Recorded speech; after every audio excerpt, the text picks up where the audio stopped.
the struggle over Palestine, which has been so intransigent, its elements so irreconcilable.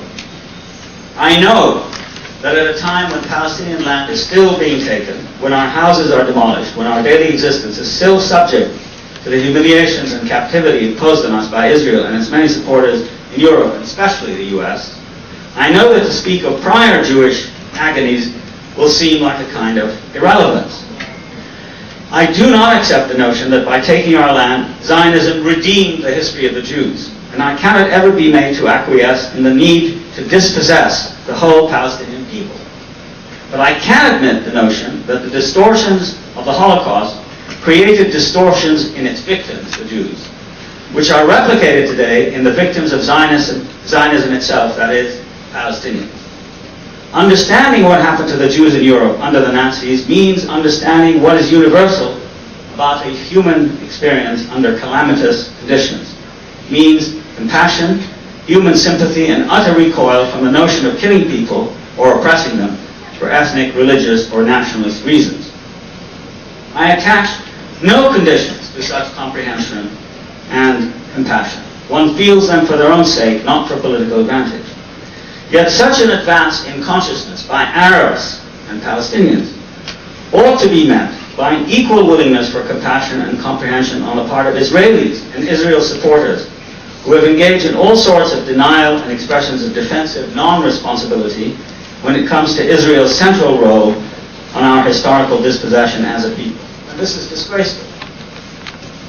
And it's just unacceptable simply to say, as many Zionist liberals do, that we should forget about the past and go on to have two separate states.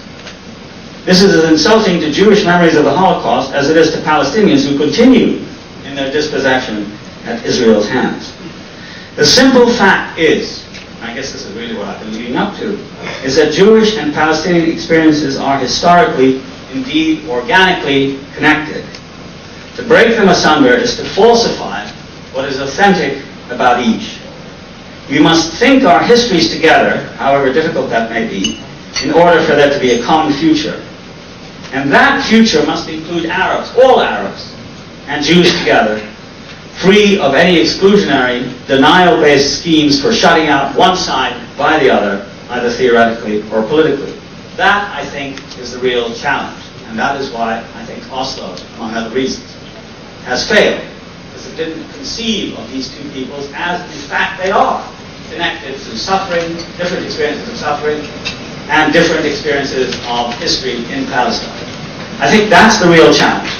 The rest, take my word for it, I think is a lot easier now. Thank you.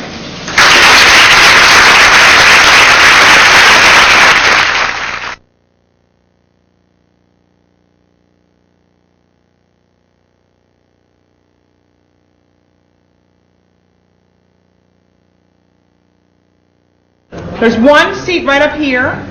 And does anybody else have anything that's holding a coat or something that they can sacrifice? Okay, otherwise, welcome. This is the informal part of the evening right now. Welcome to our first Cambridge Forum program in our 31st season, which is very exciting. And I have a few announcements before our formal program starts. First of all, if you wish to receive information about our future programs, please be sure to add your name to the mailing list on the table. It's in the back of the room, which you'll all rush to after this program is over and you put your chairs away, because that's where all this stuff is. There's announcements about our future programs, and as I said, there is a mailing list that you can sign on so that you can get material in the future about our programs.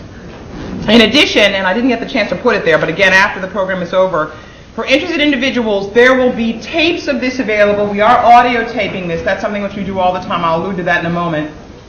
Copies of those tapes are available for $11. It'll be a straight tape of this program, and you will be able to get those. If you're interested, you should actually, rather than even sign in, you should simply send a check for $11 payable to Cambridge Forum, and send it to Cambridge Forum, 3 Church Street, Cambridge, Massachusetts, 02138. Put a note on there saying Chomsky tape, and I will send you a copy. That's actually the best way to do it. So anybody who wants a tape of this program, or if you have friends who you think may want a tape, they are available. They're $11, Cambridge Forum. If you take one of our program schedules, you'll have the address, and you'll know what you need to do. As our friends are aware, this is important this evening, Cambridge Forum is a participatory activity, and the audience assists by folding the chairs at the end of the program and stacking them in the front of the room or on back. Actually, even in a number of them, we're going to have to go back on the stands where we took them off. And you'll find out these chairs slide. It's a real drag, but it's a fun thing that we all do together. We are also a voluntarily funded organization, and we welcome donations in support of our public programs, which pay for things like the coffee and cookies that you'll also find in the back of the room. Some of you have found them already. I always do. And finally, our programs are recorded for future radio broadcasts. I mentioned about the taping. The aisle microphone is for audio taping. You'll need to project, but please step up to the microphone. We all get really excited and want to shout out our question, but please step up to the microphone because that's the way we record your question, and that's the way that it will be. That way it'll be preserved for the future radio broadcast if you're one of the lucky ones whose question gets included. So, welcome to Cambridge Forum. My name is Gail Leftwich, and I am director of the Forum. Cambridge Forum is now in its 31st year of providing live public forums for the discussion of vital policy issues with the goal of offering citizens useful information about the challenges facing contemporary society. The subject for discussion is the U.S. and the Middle East peace process. Our speaker, who is inaugurating a year-long Cambridge Forum series examining the challenging topic of the Middle East in this 50th anniversary year of the establishing of the State of Israel, is the ever-provocative and illuminating Noam Chomsky. Dr. Chomsky is Institute Professor at the Massachusetts Institute of Technology, where he teaches in the Department of Linguistics and Philosophy. An extraordinary intellect, Professor Chomsky has written and lectured widely on linguistics, philosophy, contemporary history, and U.S. foreign affairs. The dilemma of relations between the Israelis and the Palestinians is a topic of long-standing interest for him, having recently published the 1996 edition of World Orders, Old and New, and spending part of this summer in Israel and the occupied territories to take part in events commemorating the 30th anniversary of the occupation. Welcome to Cambridge Forum, Noam Chomsky.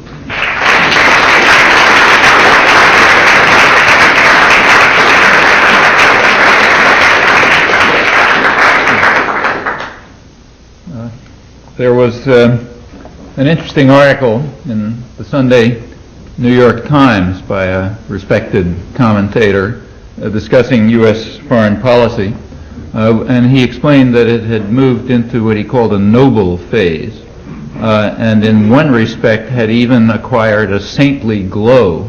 That particular case was its administration of the Middle East peace process.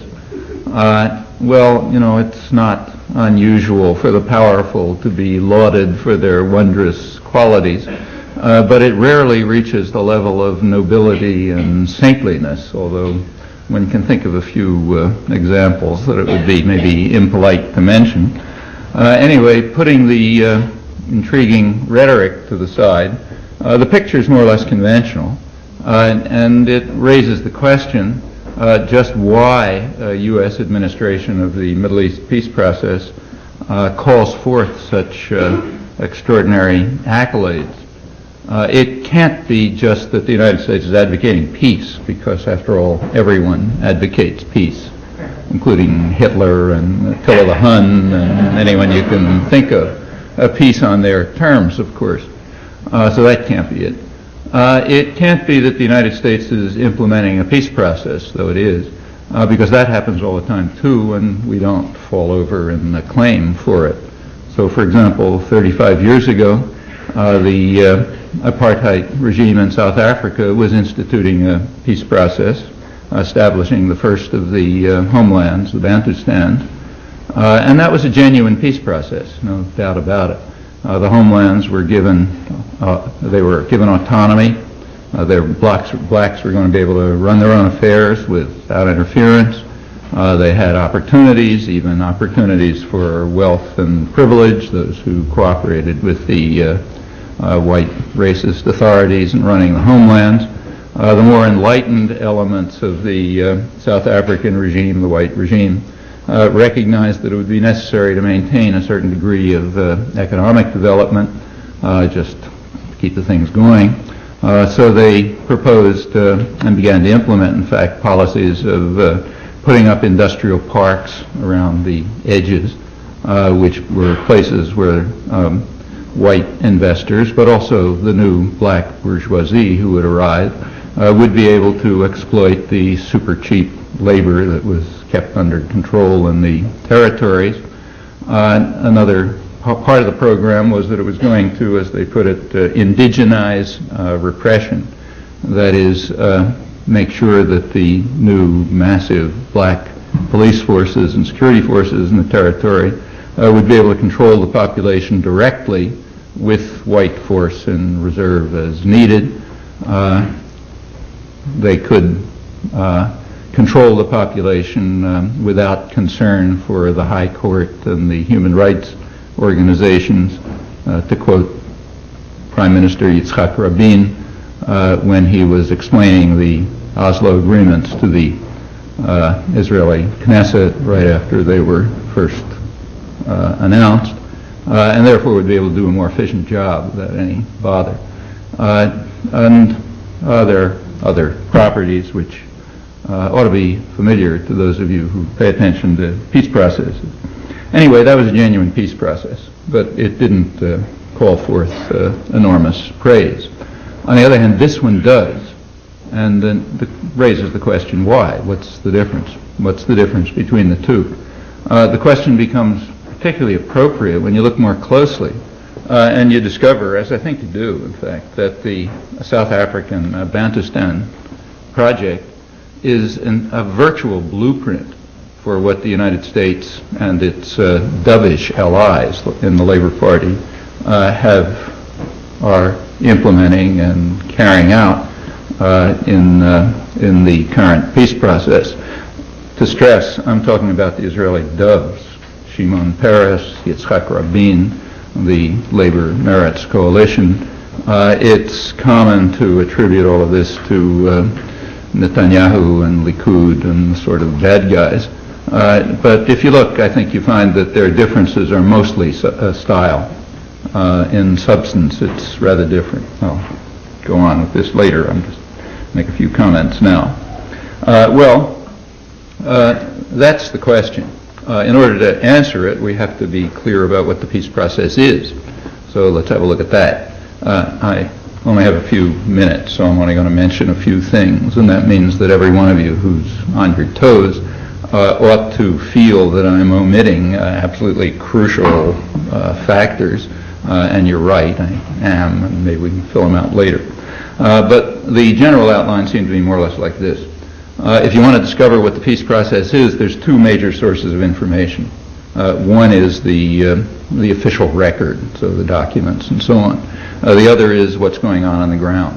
Actually, they more or less coincide, so they're not in conflict. But those are the two sources of information, so let's look at them. The official record begins in 6 years ago in Madrid in 1991, when the Madrid conference opened, the current phase of what's called the peace process. That was unilaterally run by the United States.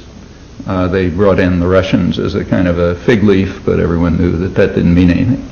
It was a unilateral initiative by the United States to impose a certain kind of settlement that the United States wanted imposed. The fact that it was unilateral was important. It could be unilateral because the Gulf War had just taken place. The Gulf War established power relations very clearly.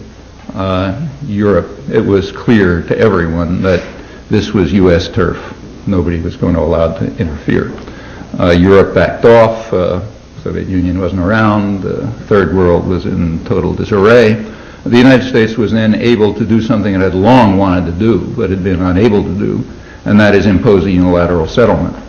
Now, the fact that it was unilateral was very important because the United States had opposed all international conferences and initiatives for years, and the main reason was that the U.S. had been in almost total international isolation on Middle East diplomacy for about 20 years. And since this is a crucial area of U.S. domination, and it has the power to keep anything from happening that it doesn't want to happen, it was able to block every diplomatic initiative. The 20-year process of blocking every diplomatic initiative is called the peace process here, but that's another topic. In any event, the fact that that happened is not in doubt. You can look at the UN record and the rest of the diplomatic record. After the Gulf War, the U.S. was able to disregard the world and just institute the peace process in its own terms, and that's what happened at Madrid. That was the Bush administration, and it had terms. The terms are not so easy to know because they were never published here, but they're on the official, they're published in official documents, but never made public. But they're there, and they're on the record. The Bush administration had an official policy. It was the Baker Plan, 5-point Baker Plan. Baker was Secretary of State. The Baker Plan, its main component, was to establish a framework for negotiations. It said, here are the topics that are subject to negotiations. And those topics, it said, were the coalition plan of the Shamir Peres government. The Israeli government at that time had a coalition of the right wing and the left wing, so-called Likud and Labor. And it had come out with an official plan. And the Baker Plan said, okay, that's it. Any negotiations have to be about the terms of how to implement the Peres-Shamir coalition plan. So there was a plan. It was the Baker-Peres-Shamir plan covering that spectrum. Turning to the Shamir-Peres plan, its first principle, had two basic principles.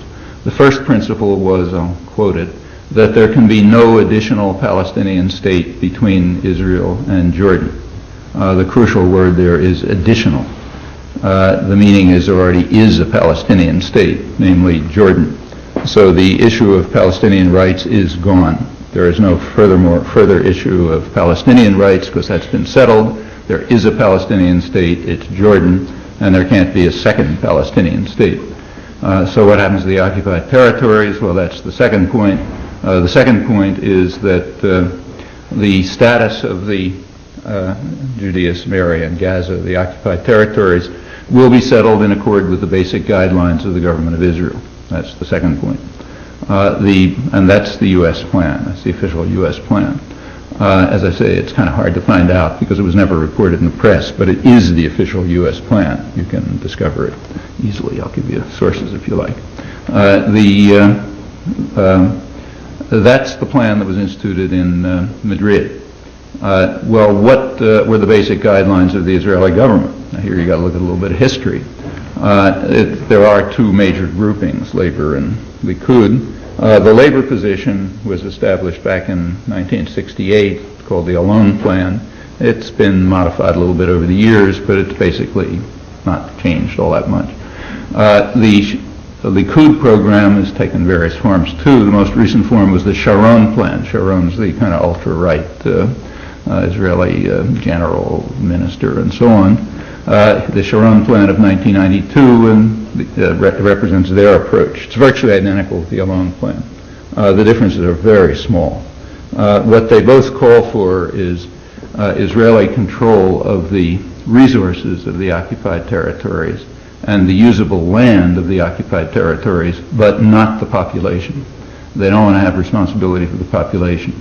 They should either they should leave, which would be the best thing, or they should be under Jordanian administration or local administration or whatever, but not Israel's responsibility. Those are the basic guidelines of the Israeli government and of the U.S. government, and they are implemented because American taxpayers pay for them, and they don't know about it because they're not reported, but that's what they are. Well, that's the first stage of the peace process. The second stage is 2 years later, in September 1993, when the Declaration of Principles was announced with great fanfare in Washington, Oslo I. The Declaration of Principles didn't say very much, but it did say something. It stated that the permanent settlement, the long-term ultimate settlement, will be in terms of United Nations Resolution 242 and nothing else. Now, that's rather crucial. UN 242, which was agreed on in November 1967, UN 242 talks about peace among states. It says nothing about the Palestinians. Palestinians are mentioned only as refugees. They've got a refugee problem. But it calls for an agreement among states, okay? And that's the permanent settlement. It's agreement among existing states, a peace treaty among existing states. Now, those of you who followed the issue know that there's something quite significant about that. From the mid-1970s, the international consensus on this matter changed to include the concept of Palestinian national rights as well. And there's a whole string of UN resolutions calling for Palestinian right, self-determination, and added to UN 242, and when you put those together, it becomes some kind of two-state settlement. The United States has voted against every such resolution, usually alone or alone with Israel, so the votes every year are like 150 to 2 or something like that, rarely reported. And if it reached the Security Council, the U.S. just vetoed it. So those are not Security Council resolutions. But the permanent settlement, according to the Declaration of Principles, is to include UN 242, but not the other resolutions. So no Palestinian rights. Notice that that's perfectly in accord with the official program of the Bush administration, and in fact, way back. The second point to notice about UN 242 is that it calls for peace in return for Israeli withdrawal from the territories. Now the question is, what is meant by Israeli withdrawal from the territories? Well, here again, you have to look at a little history. UN 242, when it was initiated really by the United States, it meant total withdrawal. There is no doubt about this. The official U.S. position was total withdrawal in return for total peace, full peace in return for full withdrawal. There was a footnote which said you could have minor and mutual modifications. So like if the border is, funny shaped at some point, you might straighten out the border. But apart from minor and mutual modifications, mutual, notice, there would have to be total withdrawal. And that was official U.S. policy up until February 1971. In February 1971, the major turning point in Middle East diplomacy took place, the absolutely major one. You can tell how important it is by the fact that it has been totally wiped out of history. There's no reference to it. Even scholarly works refuse to talk about it and so on, but it's there. In February 1971, Egypt, President Sadat of Egypt, accepted official U.S. policy. Actually, he accepted it in an extraordinarily forthcoming way. He accepted it only with regard to Egypt. Didn't say anything about the West Bank or the Palestinians. He said, okay, he would agree to a full peace treaty with Israel in return for Israeli withdrawal to the international border, the pre-June, the border before the June war in '67. That posed a dilemma for the United States. Would it keep its official policy and then bring Egypt into the fold and stand alone and stand against Israel, totally isolating Israel in the world because it refused to accept this? Or would it shift policy and join Israel in rejecting UN 242? Well, there was an internal conflict over it, and Kissinger won out. His policy of what he called stalemate won. Stalemate meant no negotiations, just force. And the U.S. shifted its policy. Since that time, the United States does not call for withdrawal, only for partial withdrawal as determined by the United States and Israel unilaterally. So when the Declaration of Principles states that the permanent settlement is to be in accord with UN 242, that means two things. It means no Palestinian rights and partial withdrawal as determined by the United States and Israel. That's the next stage of the peace process. The next stage.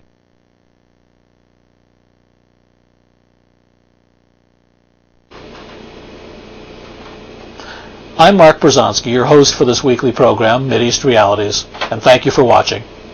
If you too are concerned about the situation in today's Middle East and about U.S. policies toward that crucial region of the world, and if you'd like to meet like-minded persons, why don't you come to one of our weekly social meetings?